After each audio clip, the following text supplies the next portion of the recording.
கர்த்தர் இன்றைய வசனம் யோவான் 6:63.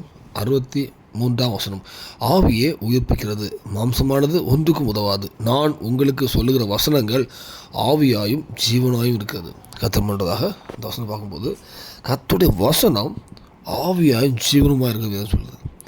வேதத்தில் பார்த்திங்கன்னா இந்த உலகத்தில் நம்ம இன்றைக்கி இயேசு கிறிஸ்து வாழ்ந்த காலங்கள் 2000 வருஷம் வாழ்ந்தார். அது வசனங்களை படிக்கிறோம். அவர் சொன்ன வார்த்தையை தான் நம்ம இப்போ படிக்கிறோம், அதன்படி நம்ம வாழ்கிறோம், அதன்படி கேட்குறோம். ஆண்டவரை இப்படி சொன்னீரே தான் கேட்குறோம், அற்புதங்களை பெறுறோம், காத்து கொண்டிருக்கிறோம். ஆனால் இப்போ யோசிச்சு பாருங்க, இயேசு கிறிஸ்து அந்த அவரோட காலம் தாண்டும் போது அவர் சிலுவையில் அடைந்து மறித்து அடக்கும்போது அவர் வார்த்தையும் முடியலை. இப்போ நம்ம உலக ரீதியாக பார்த்தீங்கன்னா ஒருத்தர் பேசுவாங்க, அவங்க இதாக நிறைய வாக்கு கொடுக்கலாம், நிறைய என்னெல்லாம் பண்ணலாம். ஆனால் அவங்க மறித்து போனால் அது வாக்கு எல்லாமே முடிஞ்சு போயிடும். அந்த வார்த்தை வந்து உயிர் இல்லாத வார்த்தை.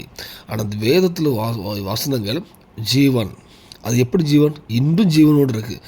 அந்த ஜீவன் இருக்கிறனால தான் நம்மளுக்கு ஒரு ஆண்டவரே இப்போ வசனம் இருக்குது, ஆபத்துக்காக நோக்கி கூப்பிட நீ என்னை விடுவிப்பாய், இந்த ஆபத்துக்காக நோக்கி கூப்பிட்டு நான் ஒன்று விடுப்பேன், நீ மகிழ்படுத்துவான்னு சொல்லி வசனம் இருக்கிறா.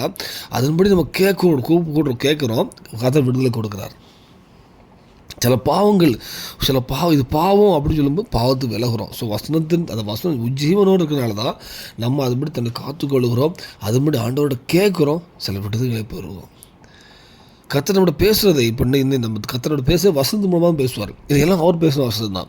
இந்த வசனத்து மூலம் எல்லார்ட்டையுமே, பெரியவங்க சின்னவங்க, பெரிய தகுதசி சாதாரண மக்கள் எல்லார்ட்டையுமே கர்த்தர் பேசுகிறது இந்த வேதத்தில் உள்ள இந்த வசனங்கள் மூலமாக பேசிகிட்டு இருக்காங்க. ஏன்னா வசனம் ஜீவனுள்ள வசனம், அது கடைசி உலகம் இருக்குதோ அந்த வசனம் இருக்கும்.